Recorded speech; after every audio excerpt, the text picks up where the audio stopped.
Welcome students. आज इस session में हम स्विट्ज़रलैंड की कार्यपालिका एग्जीक्यूटिव ऑफ स्विट्ज़रलैंड की चर्चा करेंगे। इसका कैसे गठन होता है और किस प्रकार की भूमिका का निर्वहन किया जाता है। सबसे पहले इस संगठन को देखें। पहले जब हमने स्विट्ज़रलैंड के संविधान के विशेषताओं की चर्चा की थी तो हमने कहा था कि वहाँ की जो एग्जीक्यूटिव है, जो कार्यपालिका है, वो एक अद्भुत विशेषता लिए हुए है, बिल्कुल ही अनूठा है और बहुत सारे खूबियों को, खास करके संसदीय प्रणाली और अध्यक्षीय प्रणाली के गुणों को मिलाकर के बनाई गई कार्यपालिका है। इसके गठन की हम चर्चा करेंगे और उसके बाद इनके कार्य और शक्तियों को देखेंगे। सबसे पहले संगठन पर दृष्टि डालें। मैंने आपको पहले भी कहा था कि जो कार्यपालिका हमने ब्रिटेन में पढ़ी है, जो कार्यपालिका हमने अमेरिका में पढ़ी है, ये दरअसल एकल कार्यपालिका का उदाहरण है, जहां एक व्यक्ति की इर्द गिर्द जो है वो कार्यपालिका घूमती है। स्विट्जरलैंड की कार्यपालिका एक अनूठा कार्यपालिका है, एक अपनी आप में अकेली कार्यपालिका है, जैसे हम बहुल कार्यपालिका के नाम से जानते हैं। बहुल कार्यपालिका का मतलब जहां एक व्यक्ति का शासन नहीं है, एक व्यक्ति महत्वपूर्ण नहीं है, एक व्यक्ति के इर्द गिर्द कार्यपालिका घूमती नहीं है, तो किस प्रकार से ये कार्य करता है। तो ये बहुल कार्यपालिका है। बहुल कार्यपालिका मतलब ये 7 सदस्यीय कार्यपालिका है। 7 members are elected by the joint session of Federal Assembly, Federal Legislature। जो संघीय विधायिका है, इसके संयुक्त बैठक में 7 सदस्यों का चुनाव किया जाता है। पहली महत्वपूर्ण बात, ये 7 सदस्य का चुनाव जो है वह विधायिका के संयुक्त बैठक में, संघीय विधायिका के संयुक्त बैठक में किया जाता है। इन 7 सदस्यों के विभाग का आवंटन भी इसी ज्वाइंट सेशन में किया जाता है और इसीलिए ये 7 सदस्यों में से कोई भी किसी से बड़ा नहीं है। Everyone is equal with other in terms of power, Prestige and importance. महत्व, प्रतिष्ठा, सम्मान, पद, शक्ति, सभी दृष्टिकोण से ये 7 सदस्य समान हैं और इसीलिए इसे एक बहुल कार्यपालिका कही जाती है, जहां निर्णय निर्माण जो है मुख्य रूप से बहुमत के द्वारा किया जाता है। 7 सदस्यों में बहुमत 4 सदस्यों की बनती है। 4 सदस्य यदि एक पक्ष में हैं तो वो निर्णय ले लिया जाता है।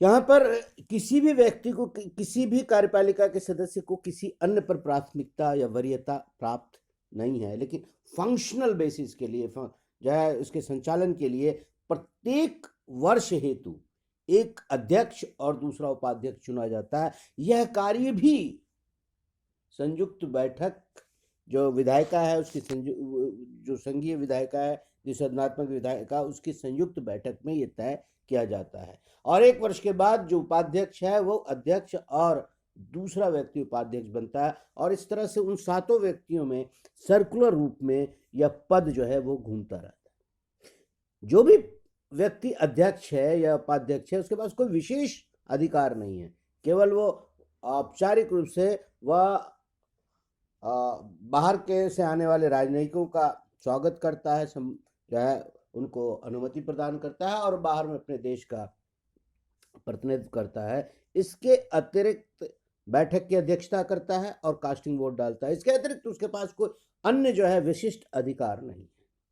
तो इस तरह से आप देखेंगे कि जो संसदीय व्यवस्था में कार्यपालिका थी, जहां कार्यपालिका का जन्म ही जो है प्रधानमंत्री के बाद होता है, प्रधानमंत्री ही उसके जन्म और मृत्यु का केंद्र है, प्रधानमंत्री के साथ ही उसका जन्म होता है, प्रधानमंत्री के साथ ही उसकी मृत्यु हो जाती है, सब कुछ प्रधानमंत्री के इर्द गिर्द घूमता है। सारे विभागों का आवंटन, कौन व्यक्ति सम्मिलित होगा मंत्रिमंडल में, वह भी प्रधानमंत्री तय करता है। कौन से विभाग उसको दिए जाएंगे वो भी तय करता है। विभागों के जो है में रिशफलिंग यदि होनी है वह भी तय करता है।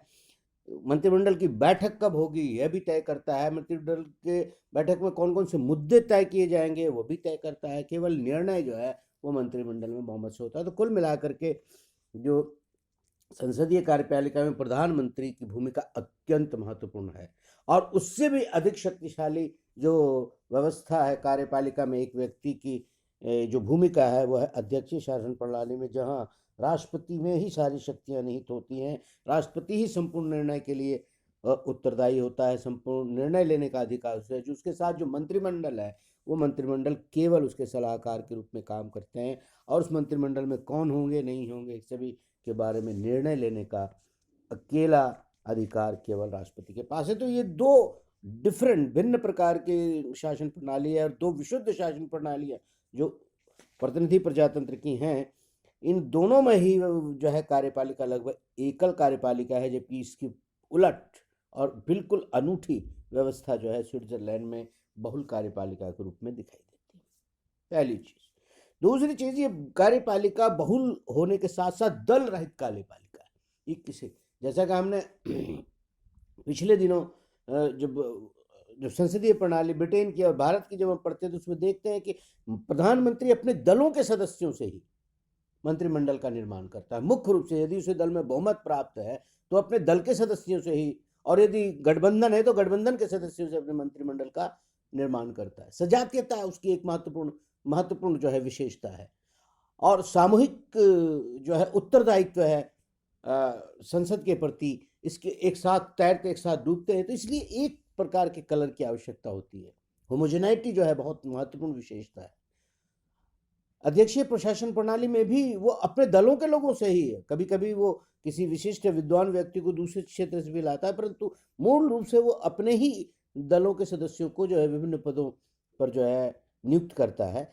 और इस प्रकार से जिस दल को बहुमत मिला है मूल रूप से उन्हीं के सदस्य जो है सरकार में पद प्राप्त करते हैं, तो दल का वर्चस्व होता है। यहाँ पर एक यूनिक चीज है कि 7 सदस्य चुने जाते हैं, और ये 7 सदस्यीय कार्यपालिका के चुने जाने का आधार दल नहीं है, दल की सदस्यता नहीं है, दल में उस विधायिका में किसी दल का बहुमत नहीं है, बल्कि व्यक्ति के प्रशासनिक योग्यता, प्रशासनिक क्षमता और उसकी कार्यकुशलता जो है उसके जो है चुनाव का आधार बनती है। इसलिए दलों के आधार पर नहीं है, सभी दल के सदस्य जो है इसमें शामिल किए जाते हैं, और योग्यता और क्षमता और कुशलता के आधार पर ही यह निर्णय होता है। इसका एक प्रमाण यह भी है कि इसका कार्यकाल भले ही 4 वर्ष का है, परंतु जिन सदस्यों ने अद्भुत क्षमता का प्रदर्शन किया है वो सदस्य जो है लगातार जो है कार्यपालिका के सदस्य चुने जाते हैं, और लगभग 30-30 साल तक जो है कार्यपालिका के सदस्य एक व्यक्ति होते हैं। ये इस बात का प्रमाण है, और इसीलिए इसे दल रहित कार्यपालिका कही जाती है। ऐसी कार्यपालिका, अनूठी कार्यपालिका आपको संसार में कहीं दिखाई नहीं देगी, जहां सभी प्रकार के दल, जो खास करके 4 प्रमुख दल जो स्विट्जरलैंड में उपस्थित हैं, उन सभी दलों के सदस्य कार्यपालिका में शामिल होते हैं, शामिल किए जाते हैं। चूंकि चुनाव जो है योग्यता का आधार पर है, दल की सदस्यता के आधार पर नहीं। एक स्थायी कार्यपालिका, अस्थायित्व है। हमने देखा है बार बार जो है संसदीय प्रणाली में अस्थायित्व की एक बड़ी समस्या रहती है। मल्टी पार्टी सिस्टम में ये समस्या और भी गंभीर हो जाती है, खास करके भारत और यूरोप के कई देशों में काफ़ी घालमेल होता है। किसी भी दल को बहुमत नहीं मिल पाता, सारे दल मिल करके जो है सरकार बनाने का प्रयास करते हैं, और मत भिन्नता, वैचारिक भिन्नता के कारण सरकार लगातार जो है जल्दी जल्दी गिरती है, जल्दी जल्दी चुनाव होते हैं। इस अस्थायी का जो है संकट रहता है, ये संकट यहाँ पर नहीं है। यहाँ पर स्थायी कार्यपालिका जैसी काम करती है। 4 वर्ष के लिए चुना जाता है। 4 ही वर्ष में पहली बात तो है कि उसे उस पद से हटाने की कोई व्यवस्था नहीं है। दूसरी बात, सेम सदस्य जो है बार बार चुने जाते हैं, लगातार चुने जाते हैं, 4-4 वर्ष करके वो लंबे समय तक जो है इनके सदस्य कार्यपालिका में बने रहते हैं। तो इस प्रकार से नीतियों में एक लंबे समय तक एक एकरूपता दिखाई देती है। नीतियों में तुरंत तुरंत परिवर्तन की संभावना नहीं रहती। तो इस प्रकार से ये कार्यपालिका एक अस्थायी कार्यपालिका के रूप में भी हमारे सामने है। एक विशेषता इस कार्यपालिका की है कि संसदीय और अध्यक्षीय व्यवस्था का मिश्रण है। संसदीय व्यवस्था के गुण क्या है? संसदीय व्यवस्था के गुण है कि कार्यपालिका व्यवस्थापिका से निकलती है और लगातार व्यवस्थापिका के प्रति उत्तरदायी होती है अपने कार्यों के लिए। व्यवस्थापिका लगातार जो है कार्यपालिका के कार्यों पर दृष्टि रखती है, उनके कार्यों पर की जांच करती है, उसकी आलोचना करती है और कोशिश ये करती है कि कार्यपालिका सीधे रास्ते पर चलते रहें, और यदि वह उससे भटकने का प्रयास करती है तो जो है उसे उसके पद से हटाने का भी प्रबंध करती है। स्विट्जरलैंड में जो है संसदीय कार्यपालिका के इस गुण को फॉलो किया जाता है। संसद के द्वारा कार्यपालिका का चुनाव होता है, लगातार कार्यपालिका पर दृष्टि बनाए रखी जाती है, सभी प्रकार से जो है कार्यपालिका के सदस्यों के कार्यों की जांच की जाती है और ये कोशिश की जाती है कि कार्यपालिका जो है सीधी दिशा में या जनप्रतिनिधियों के आकांक्षाओं इच्छाओं के अनुरूप अपना कार्य करती रहे। अध्यक्षीय शासन प्रणाली में स्थायित्व एक बड़ा गुण है। 4 वर्ष के लिए चुना जाता है और 4 वर्ष के कार्यकाल में वो अपने पद पर जो है बना रहता है। बहुत ही द्रूह, बहुत ही कठिन प्रक्रिया है जिसके माध्यम से उसको उसके पद से हटाया जा सकता है, लगभग असंभव जैसी स्थिति है। तो स्थायित्व एक बड़ा गुण है। स्विट्जरलैंड में इस गुण को भी शामिल किया गया है। 4 वर्ष के लिए चुना जाता है और 4 वर्ष में कार्यपालिका को उसके पद से हटाने की कोई व्यवस्था नहीं है तथा वो 4 वर्ष तक अपने काम में बना रहता है। लेकिन 4 वर्ष में अस्थायी रूप से बना रहना और उस पर लगातार नियंत्रण भी बनाए रखना, ये दोनों ही गुणों को इतना खूबसूरती से सुंदरता से मिक्स किया गया है कि वहाँ पर संसदीय अध्यक्षीय व्यवस्था के गुण जो है वह कार्यपालिका में शामिल हुए। तो इस तरह से आप देखेंगे कि स्विट्जरलैंड की कार्यपालिका एक अद्भुत विशिष्टता लिए हुए जो है वो कार्यपालिका है। और अब तक जो हमने कार्यपालिका पढ़ी है उस कार्यपालिका से भिन्न कार्यपालिका है और जिसकी मिसाल अन्य देशों में कहीं नहीं मिलती। कुछ और भी परंपराओं के आधार पर कार्यपालिका में कुछ और चीज़ें पाई जाती है कि जो यहाँ पर सामाजिक सौहार्द का भी एक बड़ा उदाहरण मिलता है कि इसमें जो कार्यपालिका में जो 4 प्रमुख भाषा हैं, जर्मन, फ्रेंच, इटालियन और वहाँ के लोकल भाषा, इन चारों भाषाओं के प्रतिनिधि जो है वो कार्यपालिका में एक साथ सम्मिलित किए जाते हैं। परंपरा के तौर पर लगभग बड़ी भाषा बोलने वाले जो समुदाय हैं उनके एक प्रतिनिधि कार्यपालिका में निश्चित रूप से शामिल किए जाते हैं।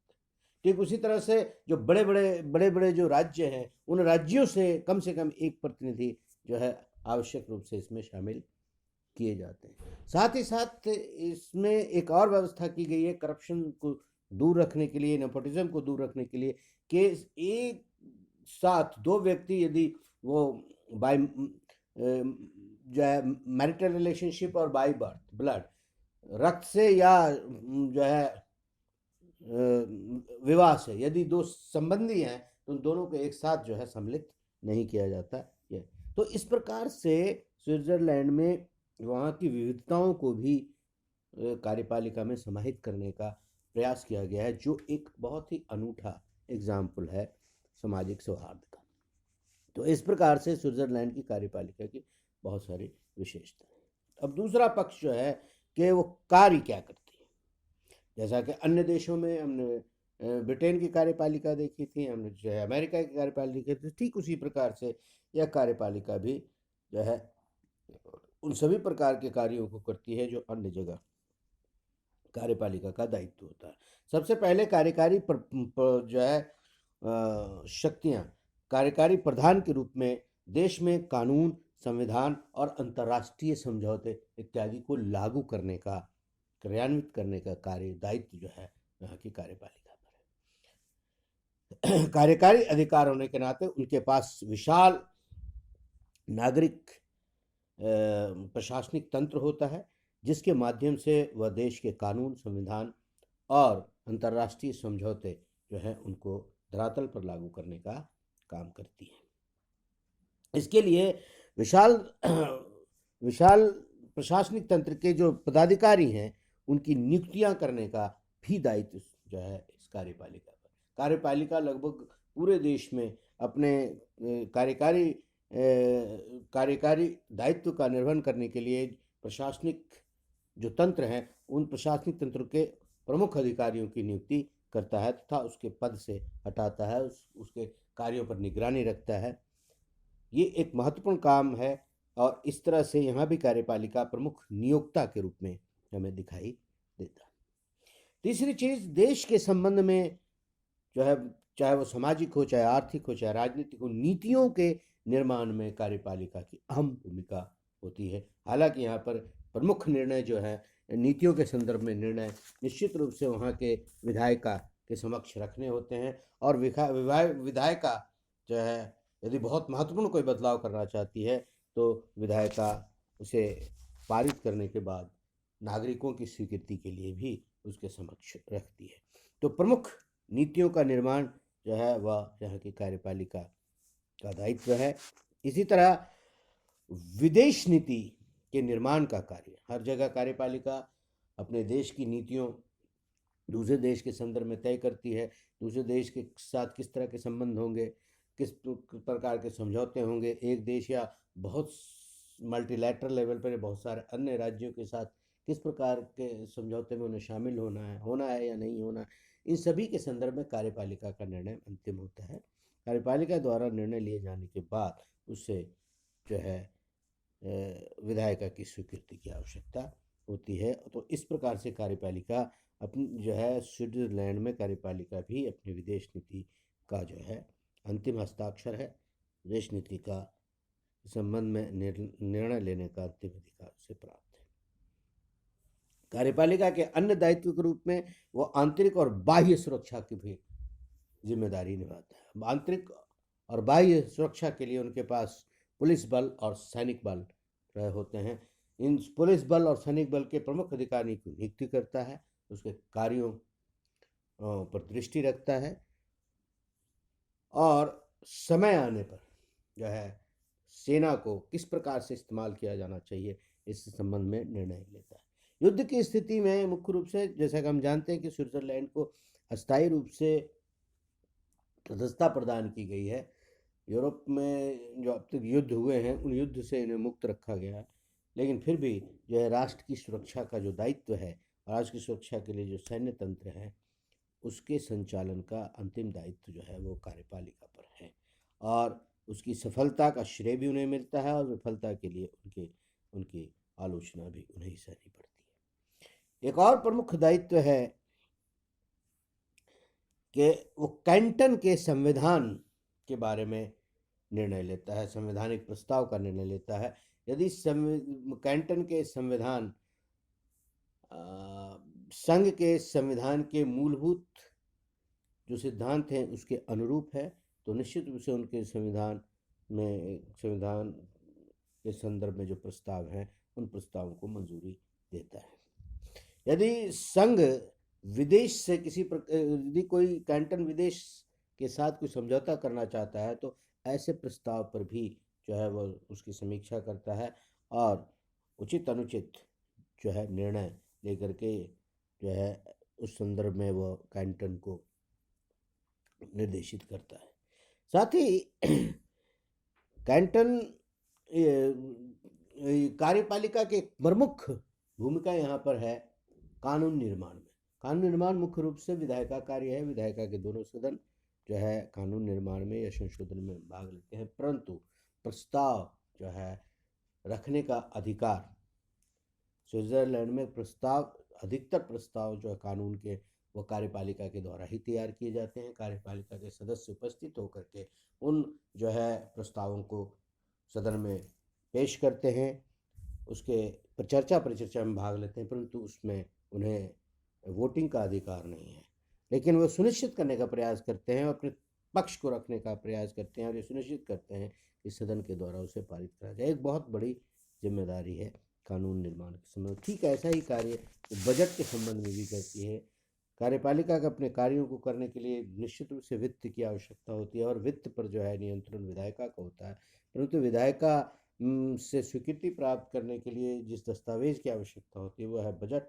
बजट के संदर्भ में बजट निर्माण और बजट को प्रस्तुत करने और बजट को पारित कराने की जिम्मेदारी मूल रूप से कार्यपालिका की है।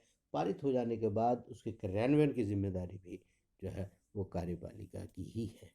इसके साथ ही साथ हम देखते हैं कि स्विट्ज़रलैंड के कार्यपालिका का एक महत्वपूर्ण कार्य जो है वो चुनाव का कार्य है। चुनाव जिसकी हम बार बार चर्चा कर रहे हैं कि संयुक्त बैठक में स्विट्ज़रलैंड में विधायिका की संयुक्त बैठक में वो बहुत सारे महत्वपूर्ण पदाधिकारियों का चुनाव करता है, जिसमें पहला है पूरे कार्यपालिका के 7 सदस्यों का चुनाव। इन 7 सदस्यों के विभागों का आवंटन, इन सदस्यों में जो है अध्यक्ष और उपाध्यक्ष की नियुक्ति, इसके साथ ही संघीय न्यायपालिका के सदस्यों का चुनाव और विभिन्न महत्वपूर्ण आयोगों के अध्यक्षों का चुनाव जैसे कार्य भी वह करता है। तो इस तरह से आप देखेंगे कि स्विट्जरलैंड में के कार्यपालिका कार्यकारी अधिकार और कार्यकारी दायित्व के वहन करने के साथ ही साथ वो अपने विधायी के साथ साथ अपने वित्तीय और अन्य प्रकार के जो संवैधानिक दायित्व हैं उनका भली भांति जो है वह निर्वहन करता है। तो ये स्विट्ज़रलैंड की कार्यपालिका। आज इतना ही।